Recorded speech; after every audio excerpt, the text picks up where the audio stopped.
¿Ya estamos?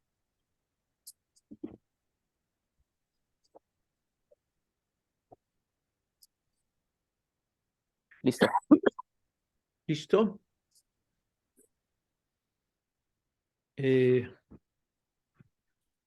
Bueno, buenas tardes a todos. Una sesión. Good evening to all of you. We are here in a new session of the Katz Center in this quarter devoted to the idea of Mexico in the world and the world in Mexico. And I'm very happy to introduce and present to you Ignacio López-Calvo, who is a presidential chair in the humanities and director of the Center of the Humanities at the University of California in Merced. It was difficult to find, but we finally found Professor Ignacio López-Calvo, who has been devoted to the Transpacific connections, which are difficult to encounter. He's been working in the literary and cultural connections between many regions of Latin America and Japan and Asia. And it is not easy to find this, and she has published vastly on these topics.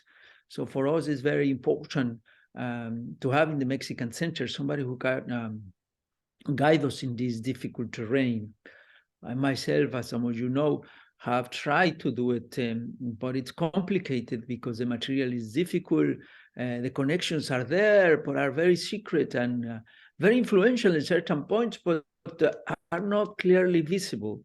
And we are often,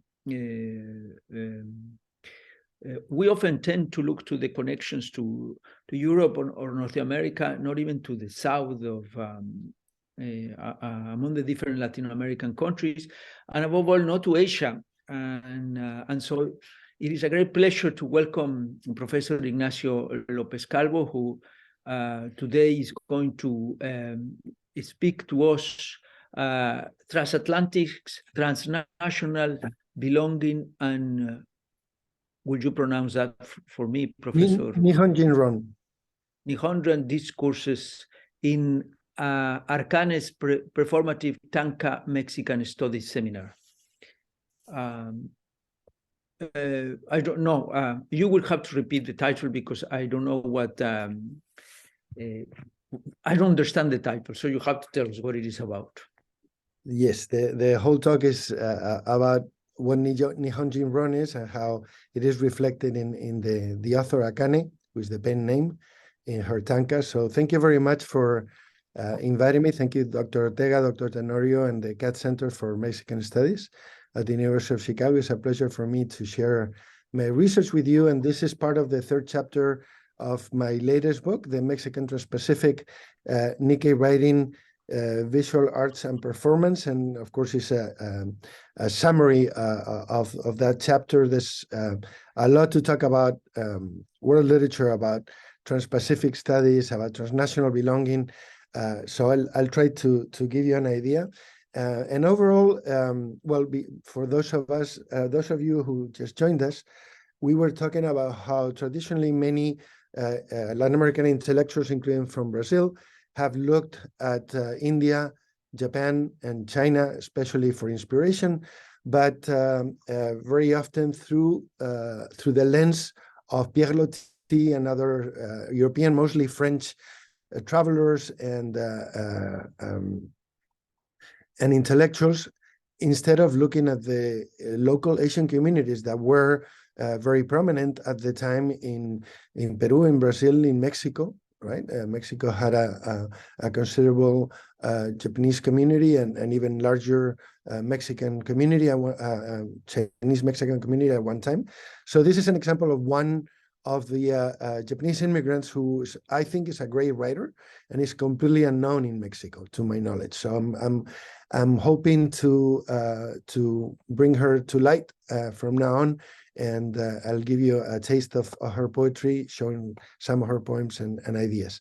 So as the Transpacific studies scholar Denise Cruz points out, and I quote, "Given the centrality of a feminized exotic East to the history of imperial expansion, gender has for quite some time been absolutely critical to the histories and cultures of the Transpacific.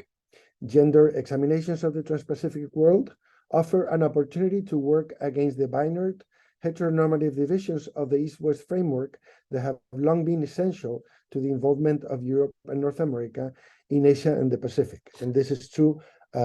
Most of the Trans-Pacific studies that we have until now between Latin America and the Far East are very much concentrated on male authors, male thinkers, right? So it is also good to look at the female discourse. From this perspective, this presentation focuses on the writing by a Nika immigrant in Mexico, as I said, and on how it contributes to feminizing a traditionally male discourse. I will analyze some of her tanka. Tanka and haiku are classical Japanese poetic genres. And she wrote in Japanese. Her real name was Mitsuko Kasuga, and then she adopted the name Esperanza in Mexico and the pen name Akane. So she's an Issei. Issei means first generation immigrant and lived from 1914 to 2002. I'm in contact with her family, and they've been very nice. They gifted me her manuscripts and first editions. So let me share a picture of her. This is can you see it? You can, right? Yes. Okay, so that's Mitsuko Esperanza Kasuga, Akane. Okay, so her lyrical discourse belongs to an interstitial stratum.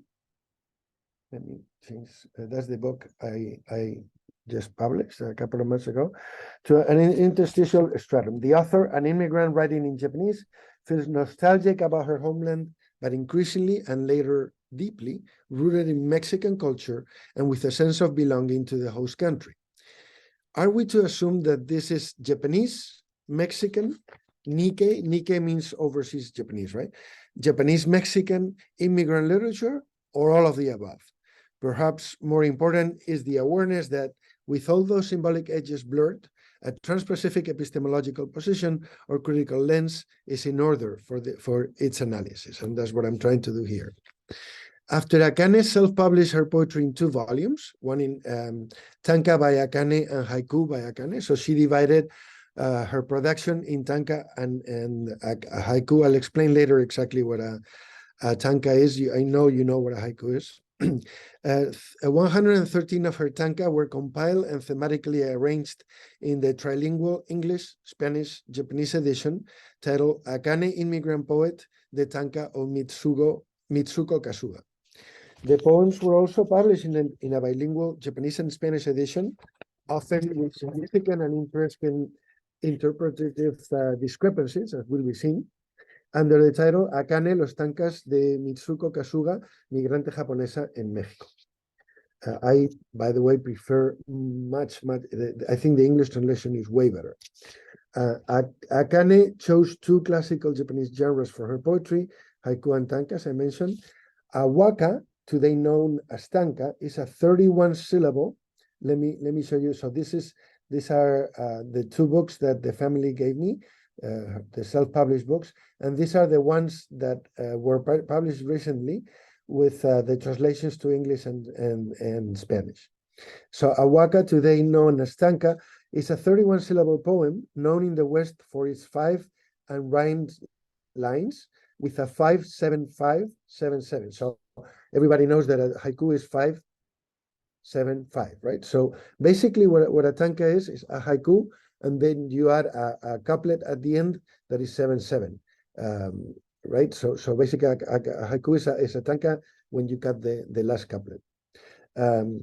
So in Japanese, it's not divided in lines as we do in English and Spanish. It's a long line, right? It looks very different. The 5 units appear on a single line.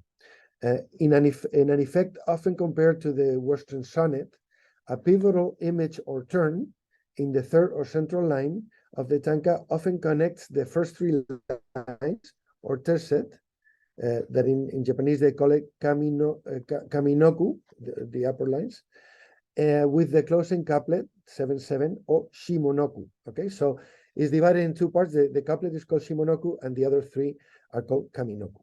Okay, and the idea is that you have an image that inspires, that motivates you, and then, for example, from nature, right? And that impression that you perceive with your senses moves you to give an emotional reaction to it. That's the idea of the Tanka. This image of turn indicates the harmonious transition or shift from the description of a sensory experience, as I mentioned, or exploration of an image in the Kaminoku, to the expression of the personal response or emotion induced by that image in the Shimono. Traditionally, a range of words or engo or verbal associations bridges the two sections of the Tanka. Akane undoubtedly mastered the main virtue of this poetic form, which is to smoothly unite an intense physical emotion with an intense physical sensation with a deeply intimate emotion. Along the way, her Tanka provides valuable insight into the intimate daily life of a picture bride in Mexico. Picture bride, the immigrants who didn't have money to travel and find a Japanese wife often asked a relative in the family to send them pictures of a woman who would be willing to move to Latin America and marry them. So it was an arranged. It was the typical arranged engagement, but through pictures instead of meeting in person. Okay, so we have the example here of the daily life of initially powerless picture bride in Mexico, as well into the collective and relatively unknown history of Japanese picture bride in Latin America, which is a very interesting story that someone, maybe one of you can do it, look into. According to the biographical information included in the poetry collection, 22-year-old Akane, impoverished and feeling rejected by her own society, decides to emigrate to an unknown country and marry a Japanese immigrant called Tsutomu Carlos Kasuga. So his real name was Tsutomu Kasuga, and he adopted the name Carlos. 5 years later, this guy had moved 5 years earlier to Mexico. There, she will manage through hard work and resilience to empower herself, her family, and her community despite multiple misfortunes and tragedies, including being forcibly relocated to Mexico during World War II. As you probably know, during World War II, the FBI convinced most of the Latin American countries with Pacific coastlines to send their Japanese leaders to concentration camps or internment camps, as they were called here, in New Mexico and Texas, but Mexico refused. Mexico was the only country who said no because of Cárdenas, who convinced the president to say no. But they did agree to remove them from the border, international border between the U.S. and Mexico and the Pacific coast. So this is one of the families that were sent to Guadalajara and Mexico, and they lost everything. It was very tragic for them. Her nostalgic poetry traces the brave path taken by a powerless young picture bride who, against all odds, eventually recovers her agency and carves her own destiny. Akane's poetry, in my opinion, is a major contribution to Japanese immigrant and, by extension, Nikkei literature in Latin America, in Mexico especially.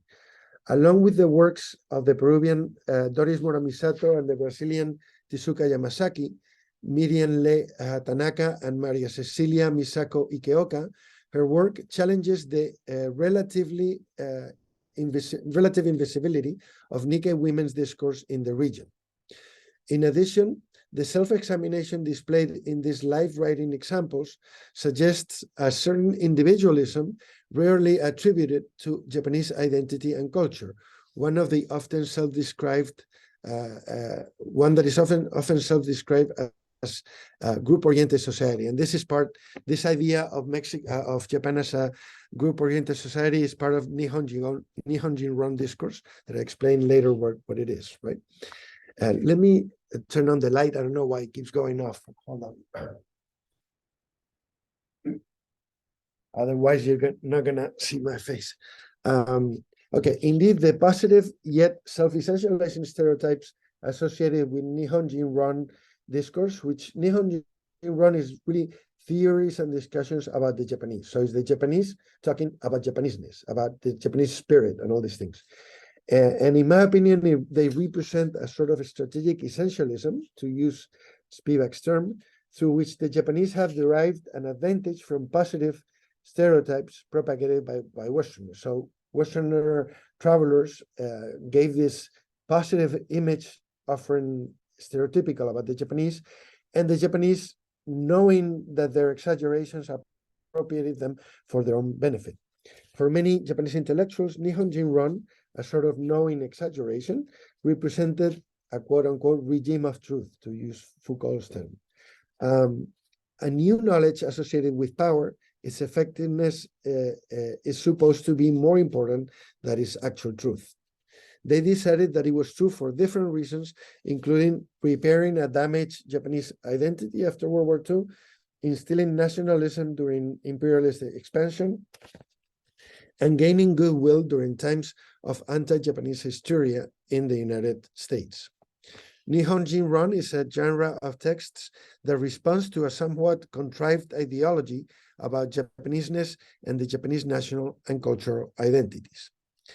Expounding an essentialist national psychology of the Japanese, or Nihonjin, books like Nitobe Inaso Bushido, The Soul of Japan, published in 1900, recovered, as I mentioned, 19th century Western stereotypes about an exotic Japan in an attempt to create a new international image of the country, which had been damaged by its imperialist adventures in East Asia.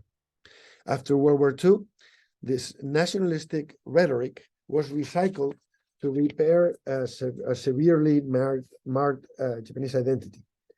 The self-exoticizing stereotypes of the Nihonjinron visual imaginary, created toward the end of the 19th century and recovered as a reaction to the country's post-World War II zeitgeist, were constructed mostly to prove how different Japan was from the West. And at this time, the West had just replaced China as the cultural other of Japan during the second half of the 19th century.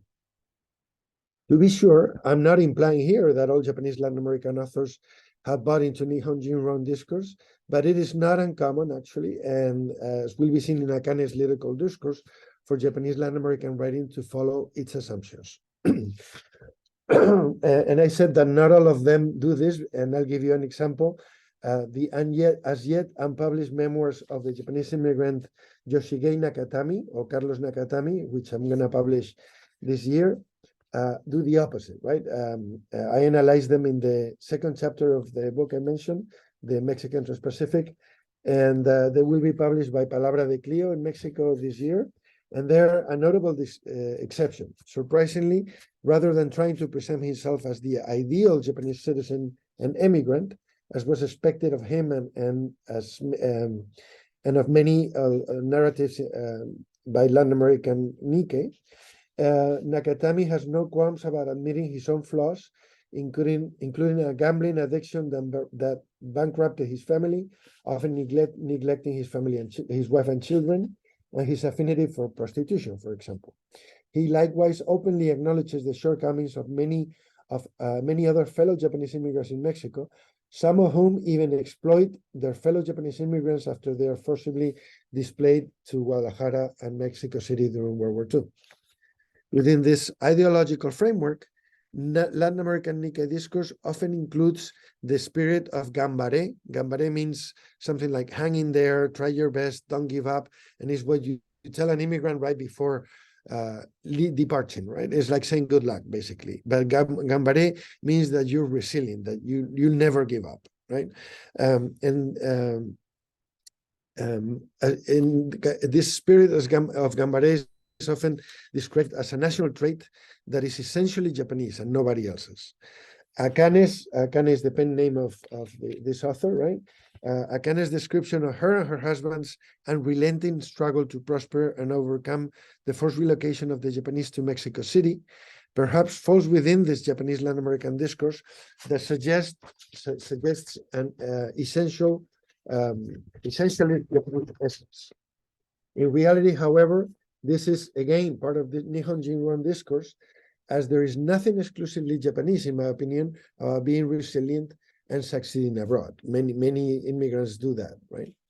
I will first address what I see as a performance of what she conceived to be essential elements of Mexicanness, which contribute to the creation of new forms of cultural citizenship. So first I'm going to talk about how she performs Mexicanness, then about how she performs Japaneseness, and then about how she performs Japanese Mexicanness, 3 parts of the essay, right? So rather than being an echo of her progressive affiliation to a Mexican national identity, however, her poetry becomes an active agent of this conscious performative process, thereby demonstrating the role of culture in the formation of social identities in contact zones. These social identities fluctuate and negotiate their positionality vis-a-vis the different Japanese and Mexican nation-building narratives. The philosopher of language J.L. Austin was the first to elaborate on the capacity of performative speech acts to consummate an action. For example, nominating, sentencing, promising, as seen, for example, in promises, betting, the language of referees and judges, or the pronouncement of a priest in a wedding. In these cases, the action described by the sentence is actually performed by the very utterance of such sentence. Similarly, the gender theorist Judith Butler, building on Austin's linguistic theories, claims that gender is socially constructed through performative speech acts and nonverbal communication that define and maintain identities. Therefore, instead of identity being a source of actions such as speech and behaviors and gestures, it is the illocutionary speech acts, that is, they actually do rather than just represent something, along with the symbolic communications and social signs that contribute to the formation of an individual's identity. This type of gender performance, which Butler compares to theatrical performance, ends up creating, according to her, gender identities. Just as gender, according to Butler, is a performative act that has been rehearsed like a script written by hegemonic, heteronormative social conventions, it could be argued that national filiation and affiliation are performative acts as well. In the case of Akane's performativity of national allegiance, however, it is not so much an imposed or instinctive filiation to the Mexican nation and culture as a voluntary and deliberate social affiliation. As Edward Said claims in referring to secular critics in the world, the text and the critic, this social affiliation responds to, quote, social and political conviction, economic and historical circumstances, voluntary effort, and willed deliberation.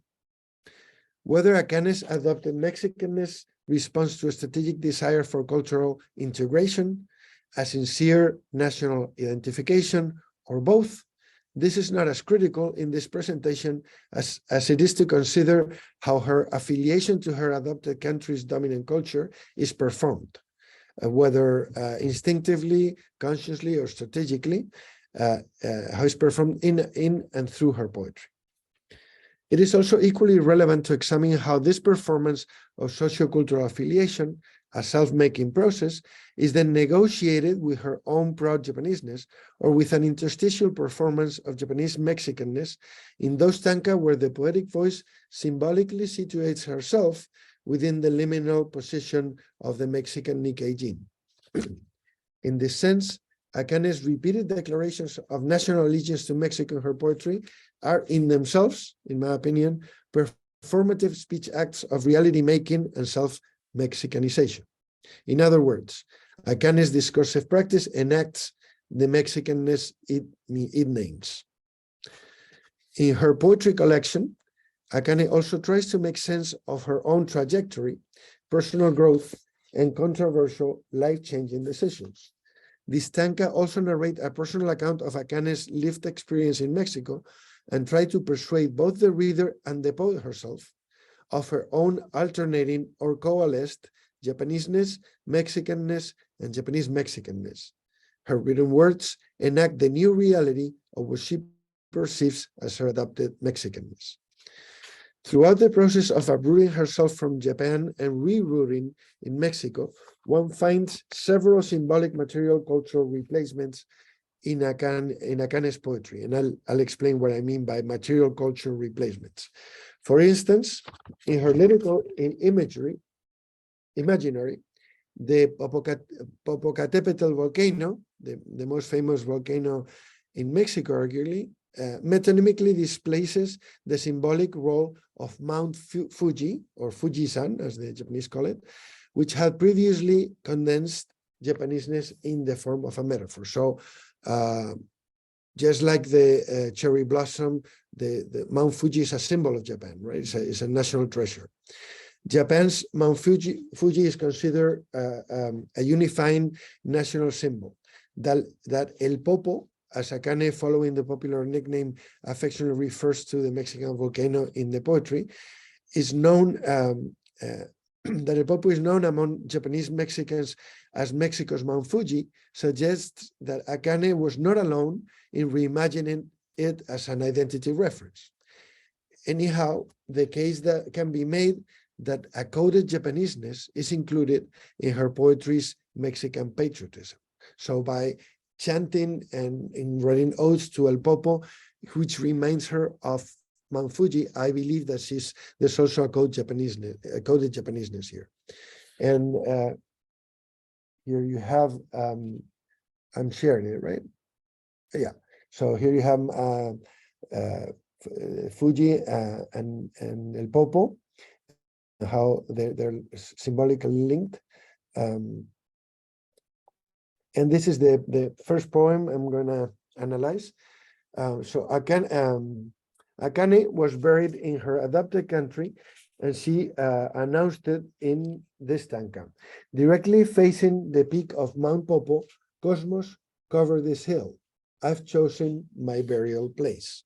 Here, typical of Tanka, the poet's senses react to a natural landscape, a hill covered with cosmos flowers near Mount Popo, which stirs mixed emotions, pleasant memories of Japan and painful ones of her late husband, who half of his ashes were buried in Mount Popo and the other half in his hometown.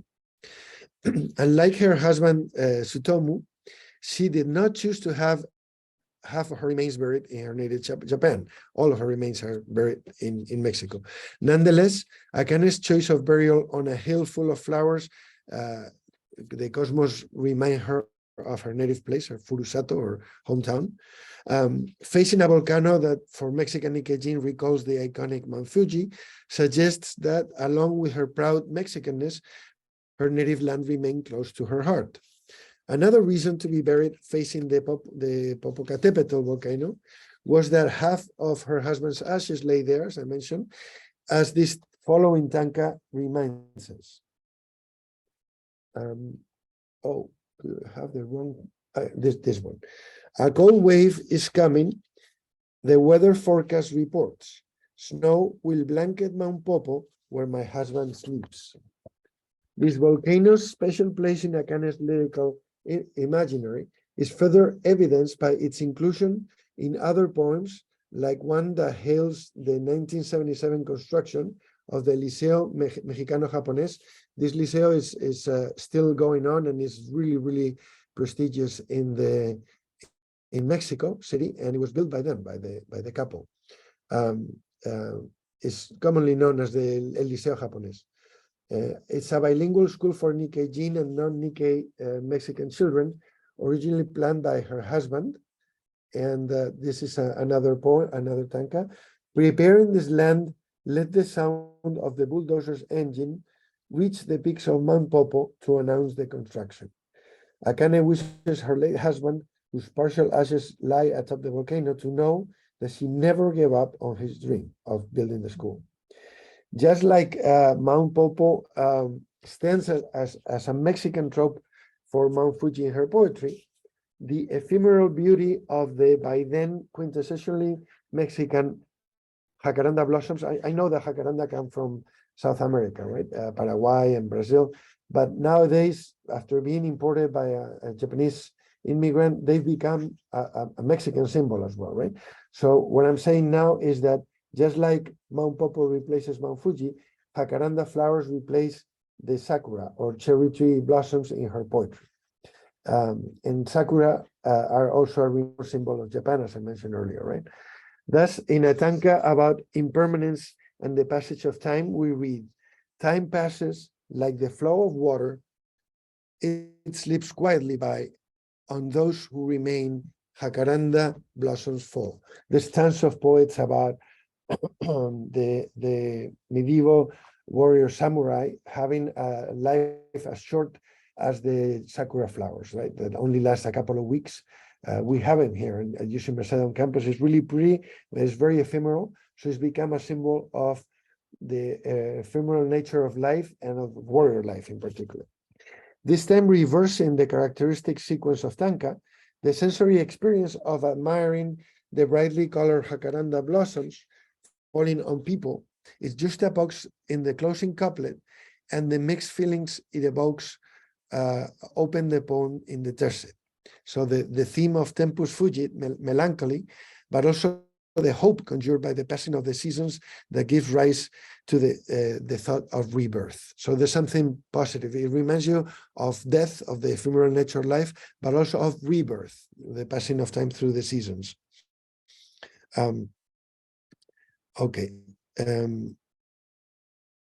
In this tanka, therefore, Akane enjoys a Mexican cityscape from a traditionally Japanese perspective. She perceives the cherry blossoms of her earlier years in Japan as transformed into jacaranda blossoms, a positive yet melancholic symbol of mortality and life's transience. These are often associated with the concept of mono no aware, literally meaning the pathos of things or a sensitivity of ephemera, a sense of sadness or nostalgia evinced by the contemplation of an object. Again, although in reality this is not, in my opinion, an exclusively Japanese concept of beauty, we find it in works and poetry all over the place, in my opinion, it has also been associated with Japanese cultural exceptionalism in Nihonjinron discourse, and I think Akane is drawing from this. The falling leaves elicit a spiritual longing that reminds the serenely nostalgic Japanese immigrant of the need to acknowledge that all is finite and imperfect. Elsewhere, let me move on to the next poem.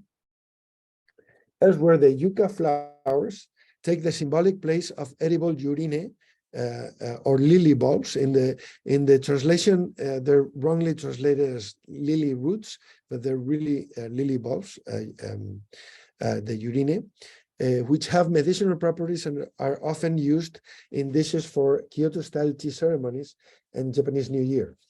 So, as you can read on the slide, yucca flower, similar in taste to the lily root, simmering in an iron pot on this rainy day. The rain evokes nostalgia in a sort of pathetic fallacy for the tastes of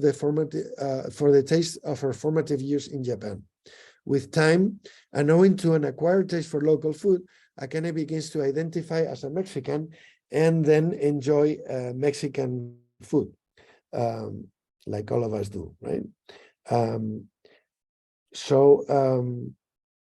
We have the following tanka: quesadillas of squash blossom and huitlacoche are my special favorite. I'm becoming Mexican. See, outright says it here, right? The process has begun. Now I'm less and less Japanese, more and more Mexican, at least rhetorically. The Spanish translation of this poem assigns the squash blossoms and corn smut quesadillas, the huitlacoche, a more active role, as if they were turning the poet more and more Mexican. Her early appreciation of Mexican food denotes that the anticipated process of cultural integration is coming to fruition. Within the same lyrical performance of diasporic belonging, other poems present the purchase of Mexican vegetables like nopales in the market, or the cooking of typically Mexican food like the stew pozole in the context of a cozy, homey atmosphere. There you have another, did I read that one already? Yeah. No, I haven't. A rainy night, I'll wait for my tired daughter to return home. A pot of pozole soup simmering over the fire. As is somewhat common in haiku and tanka, Akane introduces natural elements in the poem. Here, the rainy night again raises her concern while waiting for an exhausted daughter to return home from work. Switching from Mexican food to Mexican dances, later Tanka depicts Akane at the age of 70 dancing with locals during carnival or packing shrimp as another Mexican among local women at her daughter's factory in Mazatlan. Akane also enjoyed her morning exchanges at the local market and visiting markets wherever she traveled, as she considered them the best window to the local culture. And she loved the popular affectionate sentences like "Marchantita, tenga usted," no? or "Here you go, dear customer." She loved this language, right? And she claimed that it brought her happiness. So Akane's pronouncement of sincere love for the host country manifests and helped her perform her Mexican patriotism time and again. Here's another Tanka. My grandchild attends kindergarten and learns by heart the national anthem of Mexico. I want to sing with you. So in the English translation, Akane, the poetic voice, is saying, I want to sing with you.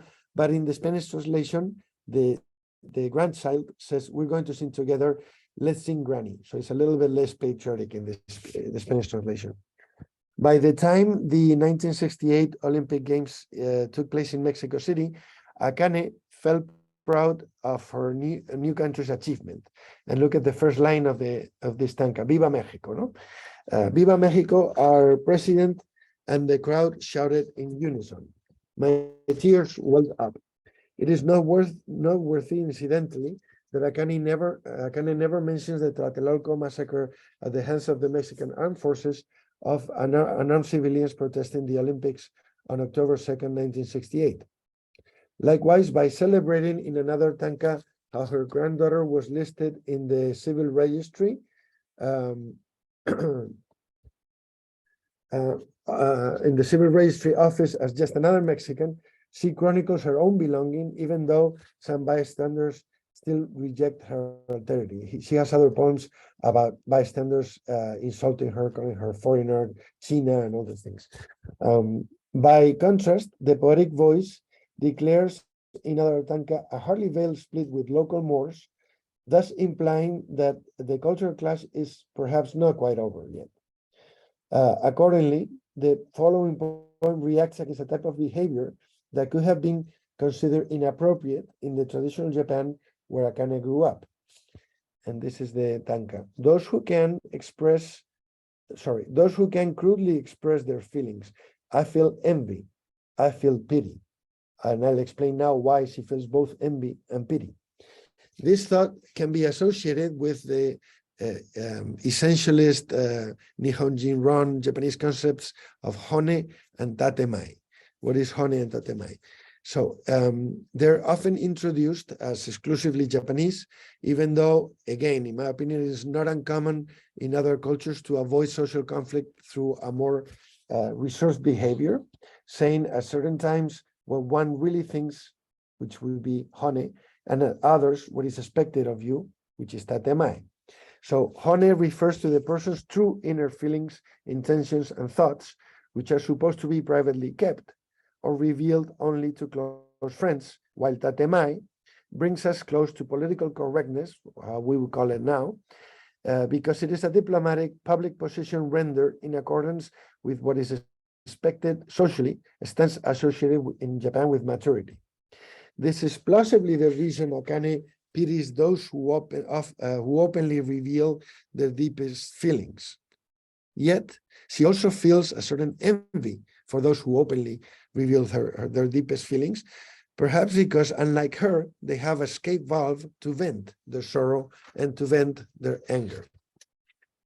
Paradoxically, the Mexican novel laureate Octavio Paz, we were talking about Paz before the talk, in the chapter Máscaras Mexicanas of his classic El laberinto de la soledad, sees precisely avoiding the expression of one's feelings, rajarse or cracking, in his own words, as a quintessentially Mexican behavior. So there you have it. It's not exclusively Japanese, according to a Nobel Prize.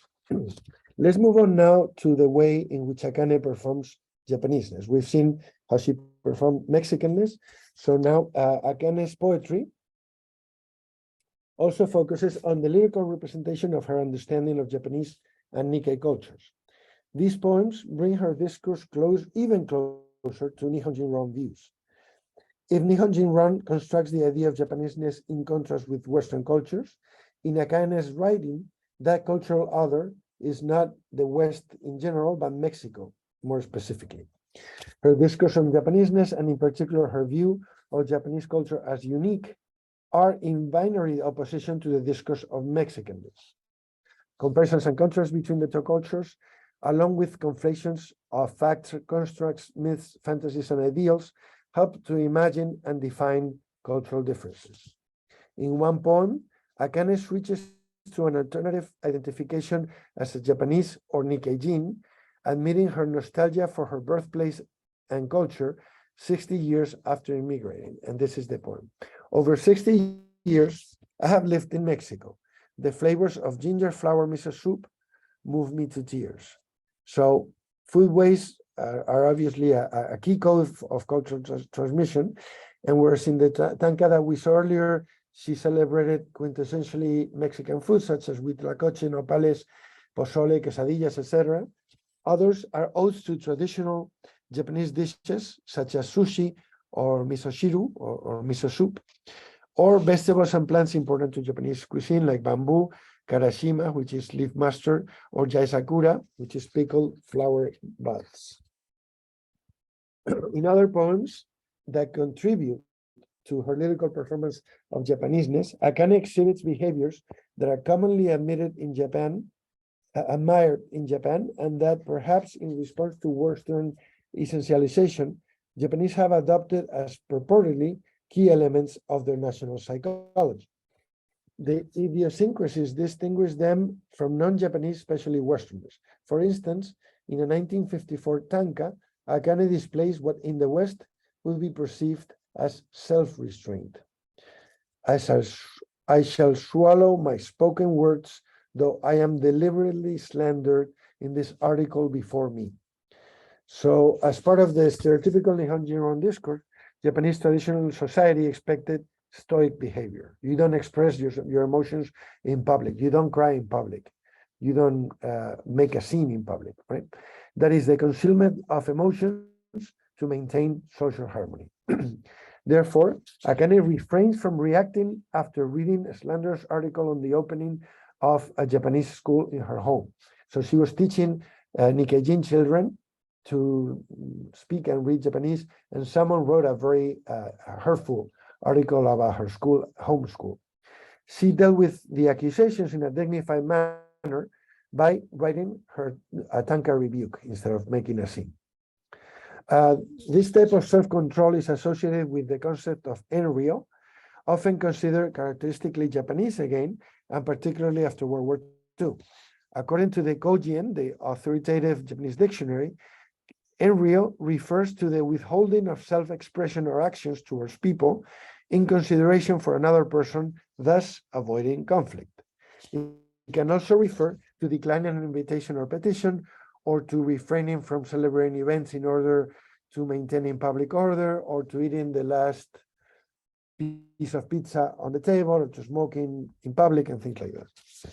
A similar response reappears after her husband's demise, when the poetic voice does not allow herself to cry, even though she is aware that it could alleviate her deep pain. And I read, "If I cried out loud, my heart would ease. I know this, yet I cannot cry as a spring day passes." And this weird, I'll explain this weird ending verse. Spring day is used because the last name Kasuga of her husband means spring day. So it's a hidden message there.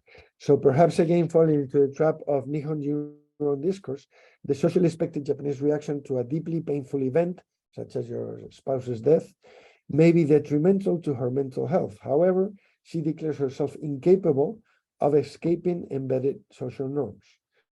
More importantly, she records such behavior in her writing as if to provide additional evidence of what she perceives as her deep-seated Japaneseness.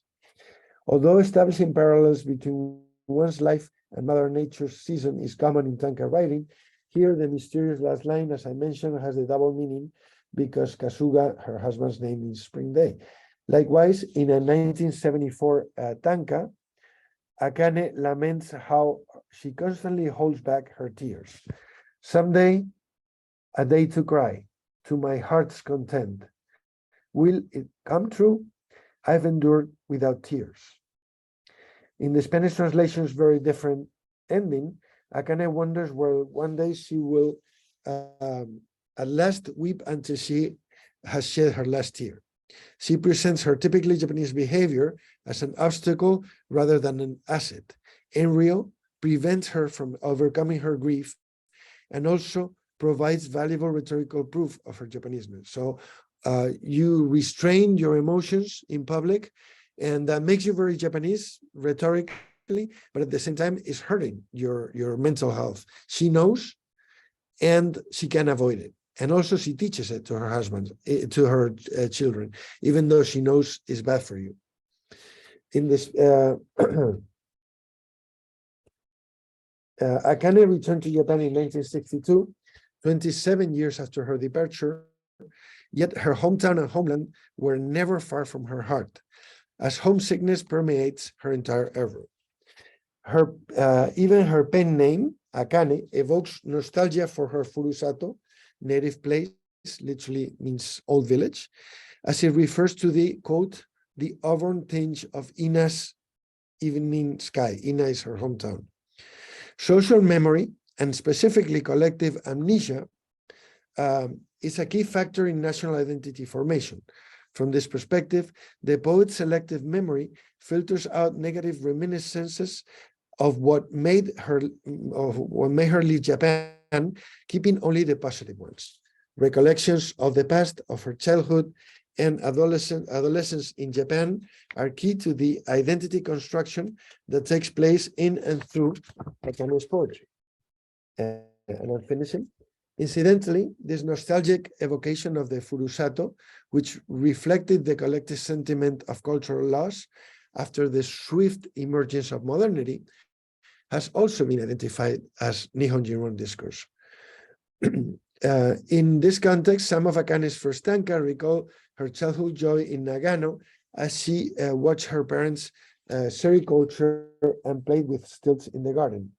And I read, the aroma of mulberry permeates the cocoonery. My mother, feeding new leaf, was so youthful, so beautiful. Akane resorts to a rhetorical device typical of tanka, in which a scent, sound, or image evokes a memory or emotion. Through her yearning for these smells, landscapes, and soundscapes, she builds her own notion of self. Simultaneously, this poem, like several others in the volume, performs her Japaneseness through a perceived mystical communion with nature. That in Nihonjinron discourse is also supposed to be another Japanese national trait or element of the national psychology. The poet's communion with nature is so intense that in the ensuing poem in the collection, as she picks Yaesakura buds, she feels possessed by her mother. This sort of metempsychosis, a transmigration of a soul that after biological death is reincarnated in a different physical body, evokes Akane's pride in her family and ethnic origin. Her son, Carlos Kasuga Osaka, recalls in the preface to Akane Immigrant Poet that his mother would often say, and I quote, "I will not be defeated." Reminiscence again of Nihonjinron discourse, this statement reflects the typical Gambare spirit of a resilient and hardworking Japanese woman determined to achieve her goals despite life challenges. A tanka echo this mentality is the following one: do not give in. Reflecting on the good and the bad of these words, I feel regret, yet I utter them once again, or once more. This Tanka's Spanish translation adds a final reflection to the English version, and I quote, "I reflect and decide to repeat it to my children." She chooses, therefore, to instill in her children the same resilience that has guided their life. The bad, that she mentions in the second line, though, and her regret for teaching it warns that a willful mindset may lead to a life of hardship similar to her own. Like Enryo in other poems, the supposedly Japanese cultural trait, the Gambare spirit, may ultimately have negative consequences if it ends up preventing the attainment of happiness. Along with the possibly negative references to Enryo and Gambare spirit, in other poems, other Tanka continue to distance Akane from her native culture, which she comes to view more critically with time. She expresses in one poem her opposition to certain unwritten societal rules regarding the approach to love and romance in Japan. Love is a sin, they say, in my mountain country. I can't help but carry regret. Her poetry becomes a site of cultural contestation where she openly questions her compatriots' approach to love.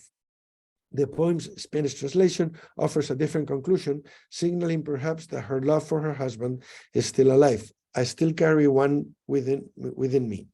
And finally, as I mentioned, I'll move on now to the Japanese-Mexican third space that she represents in her poetry. Like the chamoy sauce she likes to prepare for her children, Akane has a hybrid identity, Japanese and Mexican, without a manifest conflict between the two identities. At the age of 61, Akane unapologetically places the two national flags with which she identifies on her factory roof to convey the Nikkei are at work. And I read the poem, flags of Mexican Japan placed proudly atop the factory roof. Here are Nikkei. These flags trace the last step in her multiple, at times simultaneous identities, a native Japanese affiliation coupled with a Mexican affiliation that occasionally gives way to a Japanese-Mexican or Nikkei hybridity. These identities, in a fruitful dialogue with one another, correspond to different places of enunciation and epistemological positions reflected in her poems. Together, all these contribute to the formation of a new cultural citizen. Yet the factory flags boldly map the interstitial spaces of Japanese Mexicanness in the country's capital and subtly destabilize the rigidity of national borders. Along these lines, Akane's home showcased a Buddhist altar next to an image of our Virgin of Guadalupe, a religious syncretism that acknowledged her Japanese and Mexican bonds. In conclusion, in 1987, Emperor Hirohito awarded Akane with the Order of the Secret Treasure 6th class in recognition of her impressive contributions to the Japanese-Mexican community. She died in 2002 at the age of 88, leaving behind more than 40 descendants and a literary legacy that merits consideration for both its aesthetic and its socio-cultural contributions. Akane's legacy transcended her early history as a vulnerable picture bride or passive victim of World War II colonialism to restore the agency of Japanese immigrant women in Mexico, and particularly Japanese brides, to cultural memory. Having become increasingly assertive with age, she also gendered the discourse of Japanese immigration to Mexico and provided a script about the evolving cultural citizenship of Japanese immigrants from Japanese filiation to Mexican affiliation, and finally to the hybrid third space of Japanese Mexican. In the process, her poetry also leaves a record of the reception of Nihonjinron discourse among Japanese immigrants in Mexico. Thank you very much. Let me turn the light on again. Could you share the screen? Yes. Let me well, I'm afraid we are not going to have much time for questions. If there is any question for Professor Calva. Yes, Sergio? Hi, thank you, Ignacio. Thank you. It was a pleasure to engage with your work and hear more about this project. I have a question about the sort of very explicit nationalism and some of the poems that you read for us, and specifically those that have to do with what you described as Akane's performing Mexicanness. especially that poem with the national anthem, the sense of nationalism that arose from there was quite explicit. And my question or my invitation is for you to help us think about what to do with this nationalism in her poetry. Often when I'm thinking of the kind of characters or the kind of life writing that emerges from someone like Emilio Díaz-Valcárcel and Rolando Hinojosa, when they're thinking about this encounter of that other form of sort of colonized or colonized sort of dominant minoritarian subjecthoods. Often what you end up with is a very radical question of a sense of nationalism. But here it seems like Akane was embracing not so much a sense of transnationalism, but like a strong nationalism towards Japan and Mexico at one and the same time. And I'm wondering whether this is the same kind of tactical nationalism that you find in, for instance, Japanese Americans living in the United States during World War II. So basically the question is, are we to take this sort of Mexican sense of Mexican embrace of Mexican nationalism literally, or is there something tactical about her sort of subject position and how she's constructing it through her poetry? Excellent question. Thank you very much. So that's why I was mentioning that for this kind of literature, a Transpacific approach is the most appropriate, because you don't really know, is this Mexican literature, is it Japanese literature? She wrote it in Japanese, right? But only one poem in the whole collection was written in Japan right before leaving. The rest were either on the boat to Japan or to Mexico, or in Mexico itself. And one really that it's hard to know, right? Is it sincere Mexican patriotism, or is it a pose to be accepted for cultural integration? It doesn't really matter, but I'm inclined to tell you that it is sincere, because this was not originally written to be published. She was encouraged, the local community was encouraged by the Japanese emperor, Japanese ambassador in Mexico City, to do poetry clubs. So she just wrote these poems for herself later in life and for her poetry club. They were not written to be published initially. Only later she started sending them to journals in Japan, and she became well known. But I do think it's sincere, both the Japanese-ness, both the Mexican-ness, and the Nikkei-ness, or Japanese Mexicanness, right? But what matters to me is that this kind of literature is not a national literature, really. As you said, there's a very strong Mexican and Japanese nationalism, so it's neither nor, right? It's in between. It's a interstitial type of literature that only through a Transpacific lens can be properly analyzed, in my opinion. Okay, let's have one last question, Junyi. Hi, thank you, Ignacio, for your wonderful presentation. I actually have two little questions. One is that you talked about this discourse of Nihonjinron in the poetess writing, and I was wondering how does the discourse of femininity play a role, or doesn't play a role in her work. And I was also wondering about the theme of melancholy and loss when you're talking about her retention to this Nihonjinron discourse. So I wanted to take a step further and ask, why do you think she has to retain these three different kinds of identification with two nations, and how does her melancholy or her loss of her own nation or her loss of her family members play a role in the poetic? Thank you. Thank you. So the last section of the chapter in the book I just published deals exactly with that. I think I called it a room of her own, and it's addressing exactly what you mentioned. How do we read a woman's poetry, a woman's discourse within this Nihonjinron discourse? And she does take a strong stance. For example, she has poems to her own hands. She talks about how they're old and destroyed from so much work, yet she's proud of them, because with this little Japanese woman's hands, I've raised an entire family with 40 descendants, right? She talks about her legs, that barely keep me standing. But with these legs, I've worked for 40 years hard with my husband. I supported the family's economy. I'm a strong woman. So in her poetry, there's a whole section of her as a mother, of her as a spouse, and of her as a picture bride who has zero power, who's literally rejected by her hometown because her father was accused of stealing money unfairly. And the family lost all her status locally. So she decides to migrate to Mexico to support the family, send money back home. And she describes this process of being a powerless, vulnerable picture bride who's marrying someone she doesn't really know, but from a picture, to becoming this matriarch of an entire family who single-handedly put together one of the best schools in Mexico City, and she's very proud of it, right? It was my husband and I, two immigrants with no money, that are creating a school where the president's son is studying, right? At the time, the president sent his own son to study there bilingually.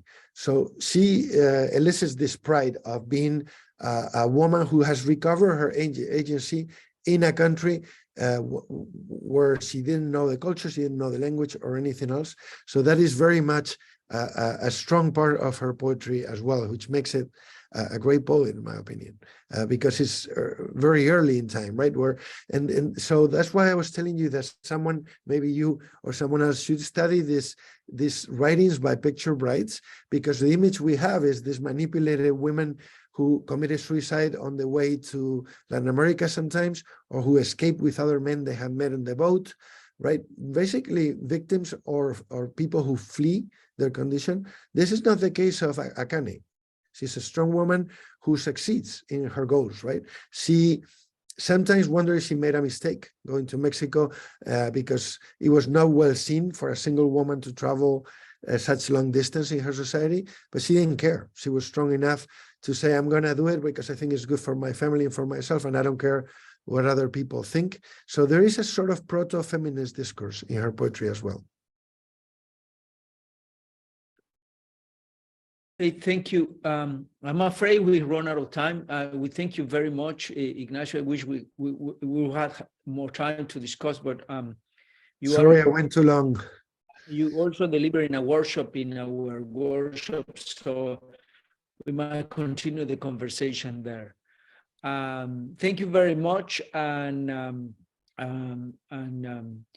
I'll we see you again in Professor Ortega. When is the next session? Thursday, February 28th, with Alma Guillermo Prieto and Valeria Luiselli. Okay. See you then. Thank you. Bye. So if you have additional questions, feel free to send me an email and I'll be glad to try to answer them. Thank you. Thank you.